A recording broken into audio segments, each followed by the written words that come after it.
Welcome, everybody. This is Robert Lavigne, and this is the Social Business Hangout. And today we have a very special podcast. We have a podcast within a podcast, and with me today is Mark Laferriere from the Brant Advocate. And Mark, you've been on the podcast, 4, 5, 6? I lost count. I think it might be in the more than one hand number now. I use the abacus. I don't know. You know, you're definitely in the top 5, I would suspect. And this is actually the 85th podcast, and you've been involved. I think the first podcast may have been actually the 26th. Wow. So that's going back, and maybe even prior to that. That was the one with Michael St. Amand when we talked about open data. Was that the first one you were on? I think I did one on my own. So you would have been one probably in the... I've had one on my own, one with Dave Carroll, one with Michael St. Amand. The Dave Carroll one. With the Advocate folks. Yeah. Another one on my own about mental health. Yep. And so this is the 5th. Might be another. This would be the 6th. The 5th or the 6th, yeah. So what we're going to do today is we're not actually talking about my podcast initially. We're talking about podcasts in general. And the Brant Advocate has a podcast. And it's, you know, we always joke, what happens when the 2 highest clout scores in Brantford come together, no one shows up. Yeah. So we're purposely recording this one not in front of... how unimportant clout is, right? You know, it says it's a constant joke, right? It's like, but, you know, this one's actually just you and I in a room. We're actually filming this for the first time. So that's going to be interesting in its own right. Talk to me a bit about the Brant Advocate, because there's the voice of Brant. Mm-hmm. And I think you've never really had the voice of Brant prior to the podcast in my mind. Yeah, we started doing the podcast about 2 years ago almost. We had one with Craig Cardiff, because Craig Cardiff, we were doing some shows. Actually, we're recording this at TikTok. Just down, yeah. And the Station Coffee House, my favorite cup of coffee in the morning, is just across the breezeway. Jessica across the way. Yeah, and she makes a great cup of coffee. And so we had Craig Cardiff there. We did a concert. We were promoting a concert. We thought, you know, the Advocate will do events, we'll do other things. And I thought, I love podcasts. There's nothing I listen to more. There's no media I consume more than podcasts, whether it's your podcast, live audio wrestling, word balloon, some of the niche podcasts that are now coming out, where very famous people are doing these. One that I love is a podcast from the BBC, their film podcast with Simon Mayo and Mark Kermode. And I was listening to them, and they said something about having 2.4 million downloads in the month of April.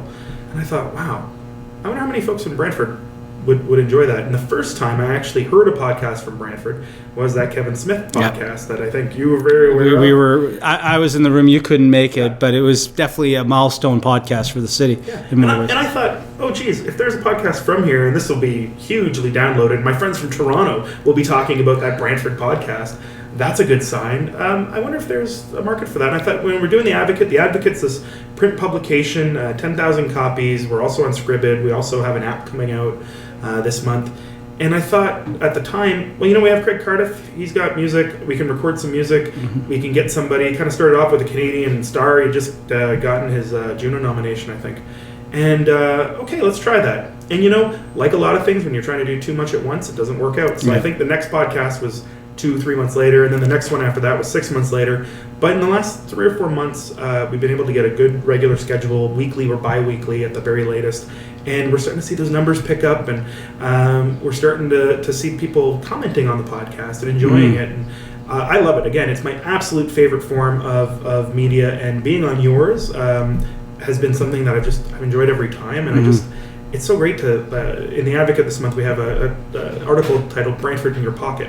And that's what I love. You can do so much while listening to that sort of talk radio, for lack of a better term. When I was a kid, I used to listen to the Little Green radio show in Ottawa. And I was 12 years old and I called in. So maybe I had the bug early. Well, you know, I'm at, as you say, we're at the train station right here, and you know, you have all these people that are commuting an hour one way and then an hour back. Yeah. You know, the nice thing with podcasts or internet radio or any form of audio is that your eyes are still able to do what they need to do. Your hands are still able to do what they need to do. It's the one medium that you can be driving legally, you know, while being entertained, whether or not that's a talk radio or music or whatnot. And it makes the workout go quicker. It passes time when you're doing paperwork, and now you get to select. You don't have to wait for the radio. You get to select, and the best thing is you get to pause it. When I used to listen to the Little Green Show, I'd be at my dad's gas station, and I would wonder when I'd go out to serve a car, oh, what did I miss? You know, and with podcasts, you just pause it, do the rewind 15 seconds or whatever it is. And to your point, at the end of the day, whether or not you're working out or whatnot, you know, I use it as a perfect workout because, you know, my run's, let's say 45 minutes. You find a podcast that's 45 minutes, boom, you know exactly when you know the podcast is going to end, and thus when your workout's going to end. So to me, it's definitely been a form of expression. It's been a form of expression for you. But there's one podcast you did, I think, that was interesting, is you actually did a bit of news reporting as well, where there was the arson. And that was a pretty... The Timekeepers building. Yeah. So tell me a bit about that one, because I think that one's symbolic to Brantford. So maybe just quickly, why is it symbolic? The Timekeepers building in the Mohawk Greenwich area has been a sore point for a lot of people in town. It's also been a point of pride for a lot of people in town. And there's a lot of mixed feelings. It's a controversial space, and there was an arson there. And we'd actually done an article on, Stephen Morris had done an article on phytoremediation of that land, which is where you get trees and you plant the trees and you naturally remediate soil. And it's cheaper. It takes a long time, but it's cheaper. And that was our cover. And literally we put it to print, and 2 days later the arson happened and the buildings are burning down. And I grew up not that far from there, and actually the Timekeepers building was on my paper route growing up. And Becca, my partner, and I were driving down, and she was like, look at all the people. We went to check it out, and there's so many people there. And I thought, well, there's a gap. We don't get a lot of this sort of stuff. I started off with audio booze, and those are only 5 minutes, but we don't get that sort of man on the street, person on the street about Brantford very often. I stay in Toronto all the time. And I thought, there's a lot of people here with a lot of opinions. There's so many people coming from, there's a lot of interesting stories here. It ties in with what we're doing. I had a feeling somebody was going to write a piece about the arson in an upcoming edition. I thought, okay, I'm just going to go out with my iPhone. I'm just going to start interviewing people on the voice memo. And, got a lot of really interesting stuff. Kids, adults, all willing to be there. I do find this. I work with vulnerable populations as a social worker. And I find when I'm trying to do video, a lot of times you get, no, thank you. Yeah. People are self-conscious about how they look. But people who might feel self-conscious about that don't mind having their voice on something. And that's empowering for people to be able to listen to. So, well, and to your point, right now, when you're watching this video, we've got our brand new mics, we've got our laptops, you got your iPad, we've got the desk, sure. we're set up fully right now. But we're totally getting radiation. Exactly. Everything, but when we both started, you started, as you say, with your iPhone, and I started with my little MP3 recorder with the little Logitech mic or whatever it was. And I think it's like everything else. As we did more, we wanted the quality to improve. Yeah. And recently, you've done quite a few podcasts where you've either had people guest read the article, read it in a different language, provide some extra insights about the article. We've even been previewing some articles. So we had Phil Gillies on, and his article's in this edition, right under the podcast article. Which is perfect. Yeah. But if you go and you download one of the podcasts, I think it's our 9th episode. He's reading it before it came out. I got a copy of it before we printed it, and that said, Phil, come to my house. Politics be darned. Come to my house. We're gonna hang out, have some 0-calorie cola and fruits and vegetables, and we're gonna record this. My cats really liked them. But what's cool about this is that it was an opportunity to preview a story and have it read in that voice. But we also had a professional voice actor from Toronto who now lives in the county, Tom Tranmer, and he called me up and said, I love this article about meat production. Can I read it? And I thought, oh, wait, what a good idea. We could have people in different voices reading articles. I could read my own article once in a while when we're, what's the content this week? I can't get anybody in. I don't have any interviews lined up. I just find that to be interesting. It's a way of accessibility. We have a big blind school here. Yeah. Here's an accessibility piece so that everybody can enjoy The Advocate, because we unfortunately aren't able to put it in Braille. Yeah, and I think that's one of the reasons I love my podcast so much, is because it's been focusing on the community, and with a community that has, as you say, the blind school. That's a perfect target audience between the commuters, the blind who, as you say, you can be walking about for the most part and doing your whatever it needs to be done, and you still are able to listen without too much interruption. So we're going to do something a bit Inception-ish, where we're going to do a podcast within a podcast. I'm incepting you. Right exactly. Now, so I'm going to segue it over to you. You're going to do your intro. We're going to kind of, within this podcast, show an example of a podcast outside of the fact that this is a podcast. So for your listeners, if they want, they can get us on iTunes. Just search term The Brant Advocate or Podomatic. Or just if you go to brantadvocate.com, it's on the front page in the right-hand column. I'll throw that plug out there because now we're going to pause for 10 seconds for music to pop in on the Brant Advocate podcast that you might not hear on your version. And welcome to the Brant Advocate Podcast, episode 11. Today I have the pleasure of having a very interesting experience with Robert Lavigne. Robert is quite a gentleman. He runs a podcast himself out of the community with a worldwide audience, a great podcast. I've had the pleasure of being on several times. I'm actually on it right now, so you might be listening to the Brant Advocate Podcast, but you might also want to start listening to something called the Social Business Hangout. And right now we're doing an Inception-like thing where this podcast is incepting his podcast, and so we're actually kind of multi-playing. So if you want some additional content, we talked for about 7-8 minutes before this podcast, and his podcast will actually roll right into this one. So Robert, introduce yourself for the folks at the Brant Advocate Podcast. Hi, I'm Robert Lavigne, and I'm the host of the Social Business Hangout podcast series. And that has been on podcasts on iTunes for over, 2 years now? And we are recording our 85th podcast right now. That's amazing. We're also recording it in video. Where can people check out the video of us too? That'll be on the YouTube channel as well. Perfect. So Robert, I wrote a piece in the Brant Advocate about Brantford in your pocket. This idea of podcasts and my love of podcasts, and I think there's only, as far as I know, 2 podcasts right now in town. One's yours and one's ours here at the Advocate. And you've done a lot of work with the Advocate in the past. You've helped us out with our social media and our strategy. You've been a great resource for that as well. But talk about your interest in podcasts. Why podcasts? Well, I think, as mentioned in your article, both of us kind of got into podcasts via Kevin Smith to a certain degree, and I think his live event in Brantford is kind of a milestone for both of us, saying, hey, if he can do it, if that fat man could do it, these 2 fat men can as well. I even grew the beard. Exactly. And, for me, though, it was a bit different. Most podcasts are a person in their basement in front of a mic, basically ranting, raving, or educating, right? And then we have the ones like this, which are taking place at a train station. Which you can hear the train behind Exactly. us. And, people knocking on the door, the list goes on. So there's variety of podcasts, but the ones that I decided to do is I wanted to have members of the community involved, because not being from Brantford, I don't know Brantford. And you've seen this through the variety of interviews that we've done and so forth. It was my way, to network in the city via the podcast. And what better way than to ask people, what are you passionate about? And let them talk for a half hour. And, some people need a bit more prodding than others, and some just flow naturally, It's great when you get that natural flow, though, right? Yeah.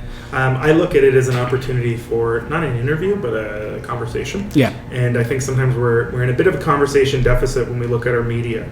And there's lots of media in Brantford, but a lot of it's the traditional reporting, newspapers and the rest. There's some radio, but radio doesn't have 35 minutes or 22 minutes or 12 minutes. They have a very strict format. Yeah. I love radio, but that's just the truth of it. It's 3 minutes in. Commercial breaks are where they are. The commercial intros are where they are. It has to be exactly this time. Whereas, as you say, you stop recording when you stop recording. That's it. Figured out. Wow, there's somebody. There's actually someone. No, it's too late. The doors are closed. The doors are closed. Closed set. Yeah, I'm so curious as to what they might want. Maybe that's a social worker in me, like, what can we help? What can we do? But I love this piece with podcasts, just letting it free flow. And I think I've listened to a lot of your 85 podcasts, and I've been really. Oh, you've been on a few of them, to say the least. Yeah, I've been on a few. But I think it's interesting because my understanding is you have a pretty decent worldwide audience, and people in Brantford, I've said this over and over again, I think sometimes we suffer from a self-esteem problem, and if we knew that we have all this knowledge and experience and interesting stories that people in a worldwide setting might appreciate and enjoy, I think your podcast exemplifies that. So you maybe talk about that piece? Yeah, I've always, the podcast has evolved, as you said, 85. So the podcast episode number 1 versus the episode 26 versus episode 36, they've changed, and I actually break them down in what I call podcast albums, and that's just a project code for me. So, the first podcast album was the first 25 episodes, because I had very much a what's on your mind Brant, because it was more, I'm new to the community, what do you want to learn about? So then the outsider trying to look in. Exactly. Then it became, the next album was Made in Brantford. That's when I started going more into what is Brantford, right? Getting those stories. And then it just really opened up, and to your point, there's no shortage of keywords, and I'm a big keyword guy, as you well know. The idea is to have 200 podcasts with 200 distinct keywords all linking back to me. that's SEO in a nutshell, right? But it's one of those things where when you look at it as an ecosystem, the best example I had was we were doing a series of podcasts. These were back to back to back, and I think it was Sid Bolton talking about Star Wars and Star Trek in his collection. And then that doesn't sound like Sid. No, exactly. And then we had Alex talking about hoarding. Oh, Alex Felsky. Exactly. And, so now it's like, well, is it a collection or is it a hoard, right? And then right after the week after that, so this isn't a 3-week period. This is a collection. I've been to a It's very much a collection. It's not hoarding. And then the third was then mental health, right? So we then segued from hoarding to mental health, right? Well, so the hoarding episode was mostly about organizing, but then we touched about hoarding on the follow. So I'm finding that as I'm doing more within the city, the relationships between the people, the needs, all of a sudden this product leads into this product, and the links. And at the end of the day, when you take a look at a sample of 200 key areas within an economy, and you understand how that economy works, that's a blueprint for commerce. And I didn't set out to do that. I always had a background plan in my mind, and you never share them in the early days because it's like, you crazy man, you don't talk about strategy, you do strategy. Exactly. But the strategy was always to be known and to know, right? And I think I've achieved both of them, but what really surprised me was how much, when I take a look at a population of 99,000, and I'll always say 99,000, not 98 or 100. Exactly. Right? And when you look at a population of 99,000, that could be an organization. Dell is about 100 grand, or another city. And a lot of what you learn about, hoarding, mental health, collections, just those three, reproducible anywhere in the world. And I think when you talk about the worldwide audience, there's the audience that exists right now, but all of this content's evergreen, right? So someone coming across the collection, or my hoard, if like, your digital hoard. My digital hoard, will be able to look at that and go, wait, this is valuable to me now. And I think this is the point about podcasts is there is the live aspect. I do record it in front of a live audience. There is the fact that it's recorded. You can watch it and listen to it that week. But I'm honestly more excited about the peoples that are going to come across 200 of these 5 years from now and be able to look at it as a complete ecosystem once all that research and stats and all that is figured out, and really have that contextual drive behind it. I think that's the real story. And that I think is what gets me doing more and more and more. Flowing, right? Yeah, because at the end of the day, podcasts are addictive. Oh, they are. They truly are. Like I said, I remember when I reached 25, I celebrated that, and then next thing you know, I'm celebrating the 75th, and this is the 85th, and I'm really got certain plans for the 99th, and I'm sure you can figure out what I'm going to try with that one. I have a feeling I might know, and people can guess, I'm sure. Yeah. I was just looking on my Twitter. I'm trying to find his handle, but I can't find it. But I had a gentleman who taught me quite a bit, and his name was Phil Doucette, Philly D. And I used to work at a camp called YLCC. You can check it out. Check out my buddies at YLCC Stu, or at Stu YLCC. I can't remember right now. But you can tell this isn't too prepped because I can't remember the Twitter handles. But he used to say something that I think really relates to what you're saying, which is seek first to understand, then be understood. Mm-hmm. And I think you really took that, and it's tough sometimes, right? You come from another community, and it's like when you're in grade school, and it's first day of kindergarten, you want to hold on to your mom's leg, but you go on the bus, and by the time you get to grade 8, you kind of figure it out, right? Mm-hmm. And then you're back in high school, and you're kind of anxious, and all those grade 9s are always hanging out with their old grade 8 friends for the first couple months of school. And then by the time you get to grade 12, or to date us, OAC, you kind of figured it out. Oh, I'm older than you. Go even further. Grade 13, right? Grade 14. Grade 14, oh my goodness. I'm a proud graduate of grade 14. I had to do 13 twice. Okay, no worries. And then you get to whatever, the college, university, the working world, and it takes a while to figure it out. And it was so cool getting to know, hey, I'm this guy from Toronto. I know a bunch of stuff about that realm, and I know a lot about a lot of things, but Brantford's kind of different. So what have you learned about Brantford? It's definitely rich in history. There's no denying that. There's a lot of history that defines people in a certain way, and I think a lot of what I've seen is people are slowly starting to break out of that mold. A lot of it being that factory mold, right? A literal mold, right? Yeah, in this particular case, yeah. So a lot of people, especially the ones that have come on the podcast, tend to be the ones that have already started that transition. So I'm starting to get a sense for where that entrepreneurial spirit is changing Brantford. Sort of the digital entrepreneur. The digital entrepreneur, exactly. And like I said, that we are in Telephone City. I also do the live to airs on Google Hangout, and a bit of a segue there. But, I did three of them actually, out of Paris, France. So here's Brantford, Ontario calling Paris, France for free, live video, okay? And this is Alexander Graham Bell originally calling Paris, Ontario, which is, 10 kilometers from here, and that was considered long distance, and Lord knows what that would have cost. Yeah. So, we're in that world where a story from Brantford can resonate with someone in Indonesia. And that person in Brantford can truly impact what that person in Indonesia does or elsewhere. And I think most people in Brantford have been held to that mindset of my opinion or my knowledge is not relevant or needs to be known outside of the comfort of my wall. That self-esteem issue, right? Exactly. Sometimes we suffer as a community from low self-esteem. And that's whenever you hear about people talking about the bad side of Brantford, and as a social worker you know this as well, the self-esteem comes into play. And when you look at Maslow's hierarchy of needs, and you know it well, you're not going to get to self-actualization unless you've got a job, unless you've got food, unless you've got love. I keep forgetting, what's the fourth one? It's self-actualization. Yeah, exactly. I looked it up 2 weeks ago. Actually. Exactly. It's one of those things I believe in deeply, but I've kind of got my own little structure. But it's the same concept. You're not going to have that upper level conversation.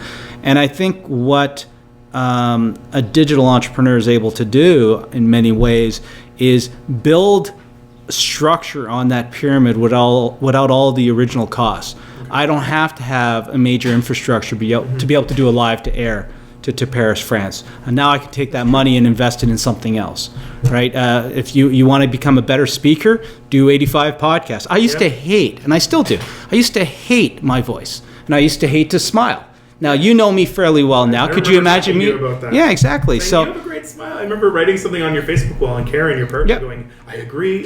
So I wonder if she kind of. Well, like I said, I've been telling you. I remember. Well, no, Karen hasn't known me that long, and she only knew me without the smile, to be honest. But it was actually, in many ways, it was Brantford that really taught me to smile. Because when you ask me what did I learn from all these things, is people are just people. Yeah. Okay, they have something they're passionate about. They have something that they're knowledgeable about. And for the most part, if you can tap into that knowledge, it's something that other people at the end of the day will hopefully get value out. And it might not be on a one-to-one podcast. You may have to listen to 5, 10, whatever. But I'm under no illusion that there's, with the exception of the person at this table, that one person in the world that's listened to all 85. You know what I mean? I'm sure there is. I don't look at the stats at all. Actually, I have very minimal stats on the way I do it. Okay. But I want to do something a little advocate related now. I want to pitch you on an advocate story. Go for it. I think you should write, which is it was Brantford that taught me how to smile. That's an interesting one, actually. I think I would love to see that. I'd love to print that because you've been doing this social research in a very unique way. I think a lot of people in the community were part of the museum and archives. Storytelling, they're doing this recording of people and the stories of Brantford and Brant, and I thought that was great. I participated in it fully, and I have a feeling one day podcasts can be a part of that oral history. I would not be surprised if my collection of Brantford interviews actually rivals theirs. And that's the formal historical society doing it, right? And here's some Joe Schmo DIY, because at the end of the day, do you want to talk about something you're interested in deeply? Yes.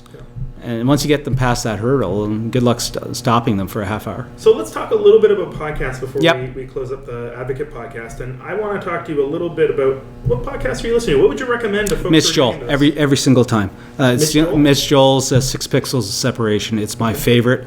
It's actually my go-to on all counts. And the reason for that is Mitch does something very similar to me. And his podcast has evolved over the years as well, but he interviews authors. And I've had the pleasure of actually interviewing Mitch Joel on my very podcast. So that must be pretty exciting. It is, because Kevin Smith and Mitch Joel pretty much represent the dual catalysts. One's the mother, one's the father. Or they're both fathers in this case.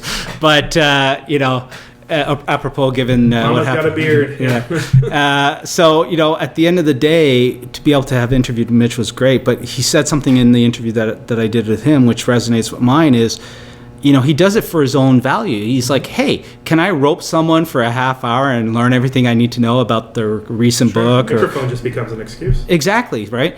And I took that along the same way. You said the word social researcher. Never thought of it that way, but yeah, that's fundamentally what it is. And I think I gravitate more towards the social researchers. I know, and Mitch would be along that category. I know others, however, tend to go more for the shorter podcasts. Mine tend to be the verbose ones. I tend to really enjoy the 45-minute because that's about what I do for a run. So I literally start my run, and I know it's 45 minutes. I look at them in the same way I look at counseling, is it can be as long as it needs to be. Yeah. And some of them need to be 5 minutes, some of them should be 5, some of them should be 40. And that's what I kind of love, is unlike a lot of other media where it's 1,000 words or 3 minutes until commercial or whatever, this is way more free-flowing. Yeah. I love that aspect. And to your point, if someone wants to pause it and skip or not care or whatnot, it's up to them, but it's all there. Why stop a good conversation? And even if it goes a bit further than needed to, at least you got everything you needed. To me, it's the ones, and I've had maybe 2 of them where I've had technical glitches where I've lost the podcast. Those ones bother me. And then there's, as you say, ones where, bringing up the one with Mitch, it was originally going to be a 5-minute podcast. He had just finished his speech. Come on in, tell me what your talking points were, and we're done, right? Yeah. But next thing you know, there's CC Chapman, there's John Morgan, and there's Mitch all standing together. And Mitch goes, "Well, let's do it together." So we're 10 minutes into the podcast, and I'm like, "Well, I'm not going to do this in 15 minutes. This is actually pretty spectacular." In walks Scott Stratton. So now I've got Scott, John Morgan, CC Chapman, like all best-selling authors. So I'm like, this could be an hour if I wanted it to, right? And I wish it could have gone on for an hour. Yeah. There's nothing stopping me there. But I think that's great, and I think when people look at some of the fascinating stories about podcasting, and again, I do want to talk about podcasting in general, so I'll out myself as a bit of a geek, but you look at somebody like Kevin Smith, and he does some of his podcasts because they're very successful, and that's great, and enjoys them, but then he starts doing these niche podcasts like the Fat Man on Batman. Yeah, those were amazing. They're amazing. Yeah. They're incredible. I don't have the time to listen to every Smodcast there is, but I've made sure to carve that niche out because that's something that interests me. I think about somebody like Colt Cabana, who's a wrestler who was fired from the major company, the World Wrestling Entertainment, and said, "Oh, what am I going to do?" And he started doing podcasting, and it's literally him and another person, and he has segments now. The train. You can barely hear it. Right. They're like old prospectors in the Yukon. But he's turned that into a lucrative business catalyst for him. Now he gets more bookings, more money, more sort of niche in that, more cachet, I should say, in that niche market to sustain himself. Well, you've seen it with Facebook, with Twitter, with YouTube. All of these, they're not niche markets anymore, but there was a time when they were niche, where people, were C-list actors or B-list celebrities or whatnot, and all of a sudden they're back. You know what I mean? Will Wheaton. Prime example. Most people know Will now more for what he's done post Star Trek than have actually seen him do anything on Star Trek. Patrick Harris as well. Most people know him for post Doogie Howser. Exactly. That's part of his narrative, right? But I think about the folks, and there's no reason Brantford can't be like this. I think about guys like John Suntress from Work Balloon, and there's so many. And I'm not going to name them all, but the guys in Toronto at Live Audio Wrestling and TSN Radio, it's very doable. And yes, we have the big Yeti mics. We got matching mics. I really liked yours and thought the sound quality was awesome. It's an amazing mic. But you can do this on your phone. You can do it on a little headset. You can do it in so many different ways. And you don't need to have the pre-intro and the post-intro. Like I didn't start adding the intro and the outro until episode 47. So that's and let's be honest, most podcasts end after 10, let's say. So I literally put in 4 times more podcasts without any overhead before I said, maybe I need a little bit of music and whatnot. And the reason actually I do that is, again, for my own interest. A lot of people don't know this, but I was a video editor for years, and I don't often get to do the editing. And there's a part of me that loves seeing the editing console, whether it's video or all the layers and the tracks. It's like a puzzle. And it's like trying to fit it together, and I love actually kind of working working with the limitations of some of the editing programs, because you have to be creative, and at times editing can be an art, and at times editing can be a trade. But that's something that I did for me, because I'd like to do that, and there's no reason why we can't.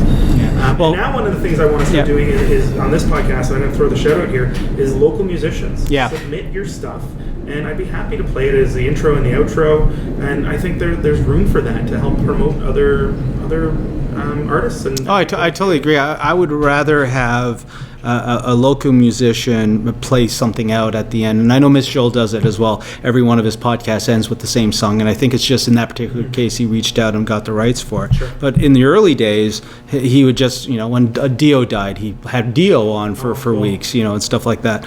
But to me, the one thing that I also do that I find helps is the intro and the outro are pre-edited, right? So I've got the clapping and the music, and all that's been mixed, and I've got a one file, one track version of it, so I don't have to worry about it slipping. Great for editing. But I do the voiceover for the beginning and the end every time.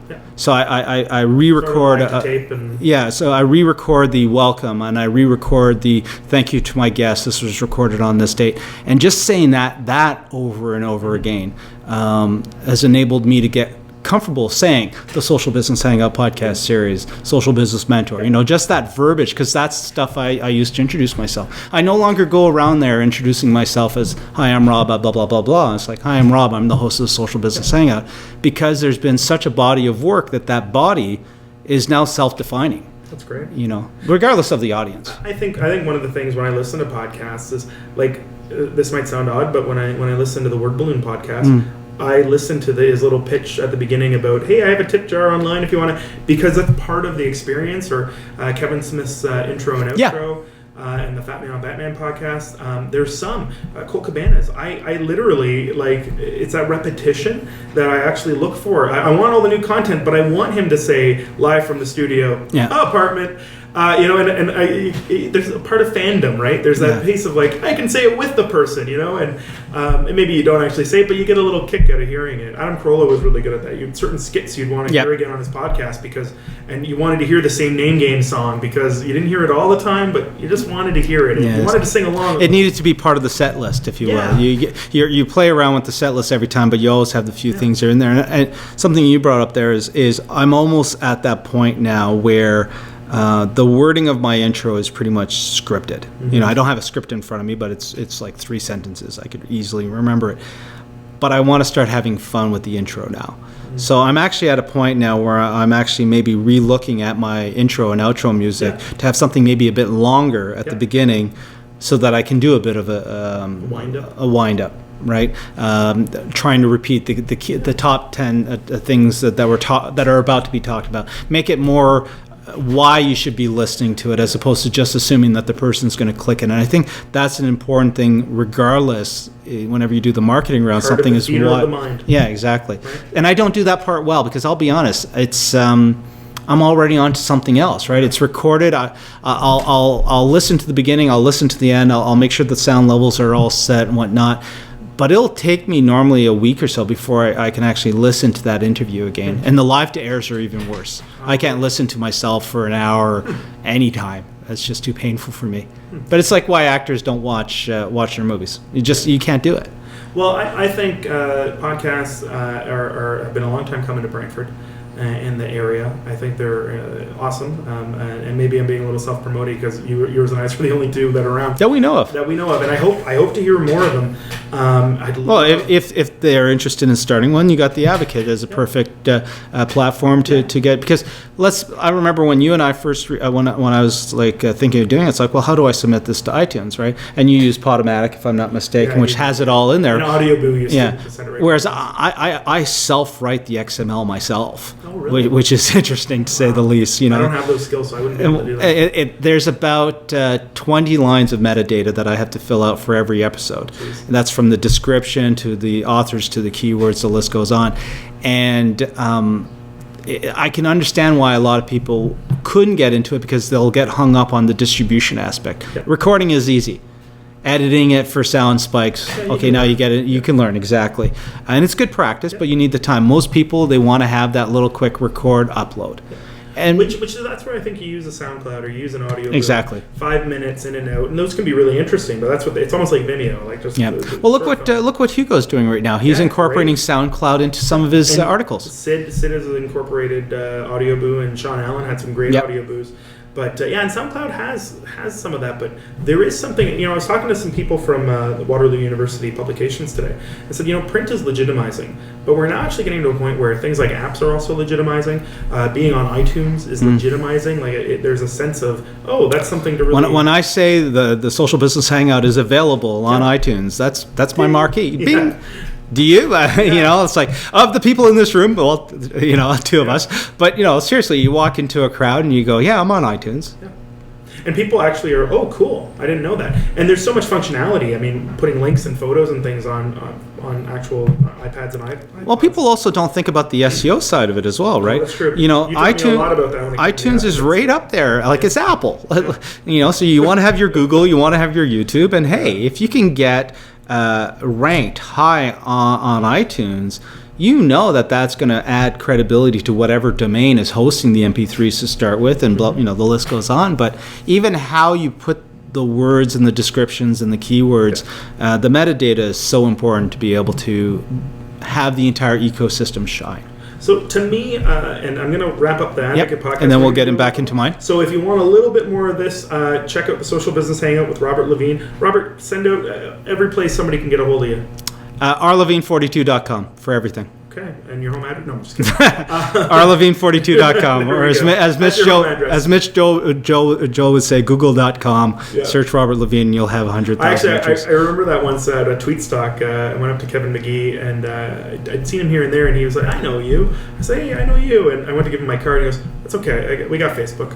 I don't need your card." No. And I thought, I'll be honest. For a second, wait, was he being rude? And I went, "No, he's right. I don't bring cards anymore." Yeah, you don't need to. I'll add me to Facebook. Yeah, and I'll bring, the only time I bring a card is if I'm doing a video shoot and I need to give a card so that the person knows how to find the content. And it's that more of a thank you or for. They need to know how to spell your name or something like that. But honestly, when I go networking now, podcasting is my networking. Oh, cool. And at the end of the day, I'm easier to find than the person I'm giving my card to. So.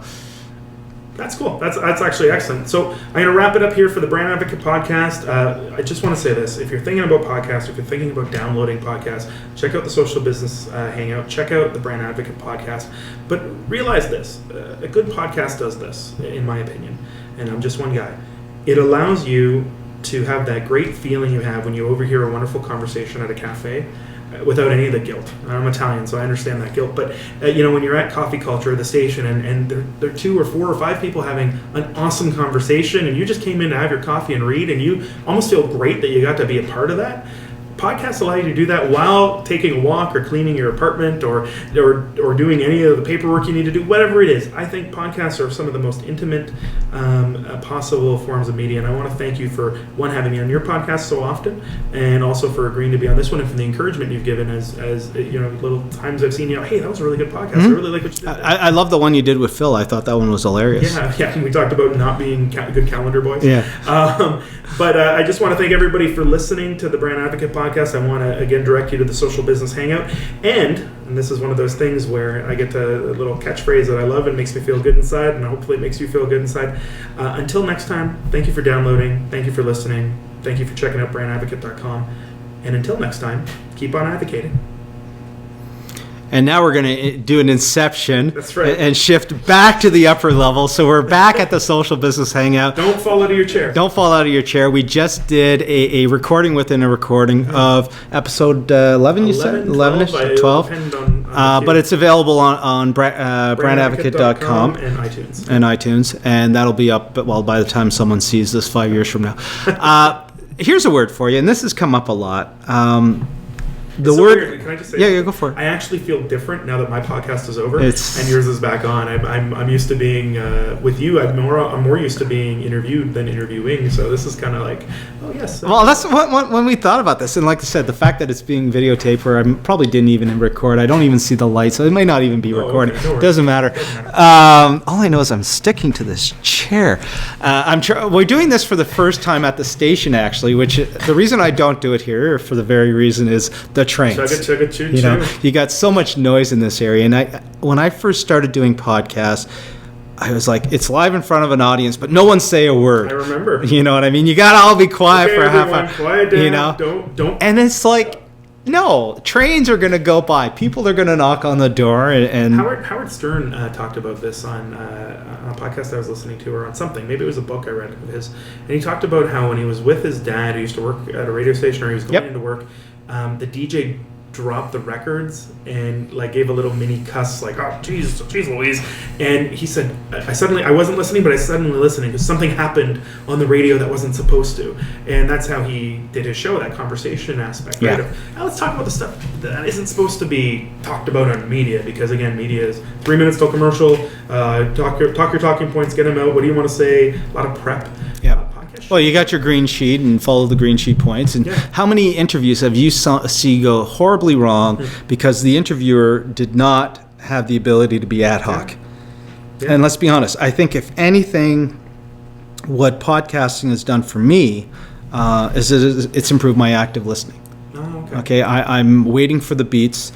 Sometimes with certain guests, you got to draw every single, you ask a question, you get one line back, and you're like, oh, I got to do this for a word, Yeah, exactly. So some interviews are different, but some of them are exactly that, interviews. And then others are just conversations. And, the ones that have been interesting is when it's more than just the one-on-one, when I'm doing the 1 and 3 or the 1 and 2, where I can play people off each other. But it's amazing. Like, we're at 43 minutes, so we've been recording for 40 minutes now, okay?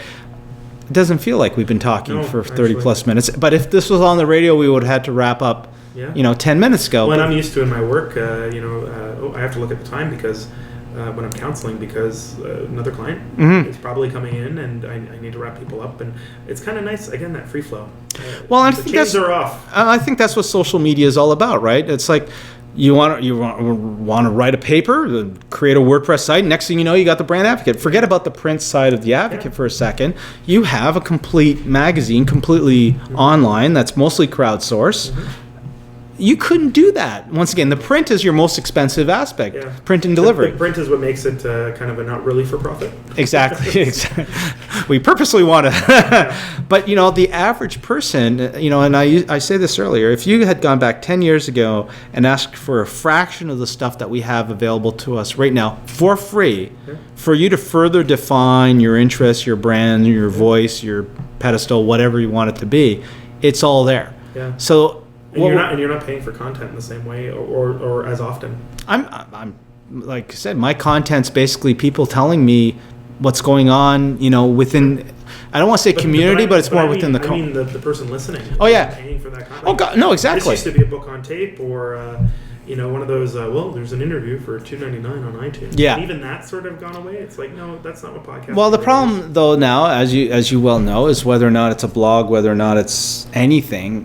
There's just so many people out there, and I think finding the ones you like, and especially on iTunes, there's a lot of gamification going on there to determine, like I've done 85 and yet I'm not trending on the term social business, which is a joke. Yeah.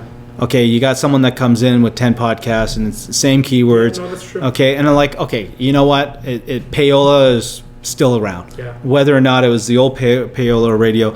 And I think that's true for anything. But at the end of the day, if you're doing it for the 10,000 downloads or whatnot, you're going to be disappointed most of the time.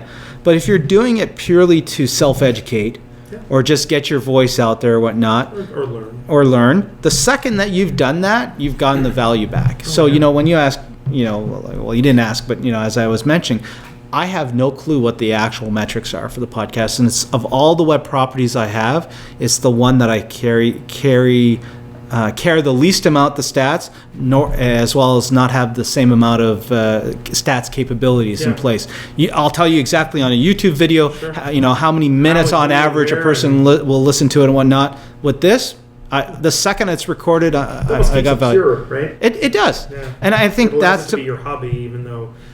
The rest of it's your social business. Well, let's be honest. I'm now incorporating these into professional capacities as well. When I go to a client site, as long as there's not a major NDA, hey, I want to know more about what this company does. Let's record a podcast. Yeah. You know, if there's an NDA, I can't, obviously, but it as a soft intro, that's not like, you know, I was joking this earlier, you know, and we're going to wrap up shortly, but just to make the point, the original podcast was a basis to self-promote socialbusinessmentor.com.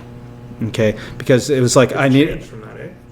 Well, exactly. I still sign off on everything saying, you know, this is Rob, your social business mentor, because that's the catchphrase. But that is, anybody can go out there and say they are the social business mentor. So I've got the domain, but someone comes up with a .ca, and hey, they're the Canadian version of the social business mentor, right? But no one, absolutely no one, will actually be able to take away the fact that I am the only host of the Social Business Hangout. Yeah. That is something, just like you're the host, unless you start, you know, splitting up the hosting duties, that is a unique piece of identity that, for the most part, is built on the backs of 85 conversations. How much more organic can you get? Yeah. One's a purposely built SEO, keyword-rich campaign, and the other one's totally organic based on conversations.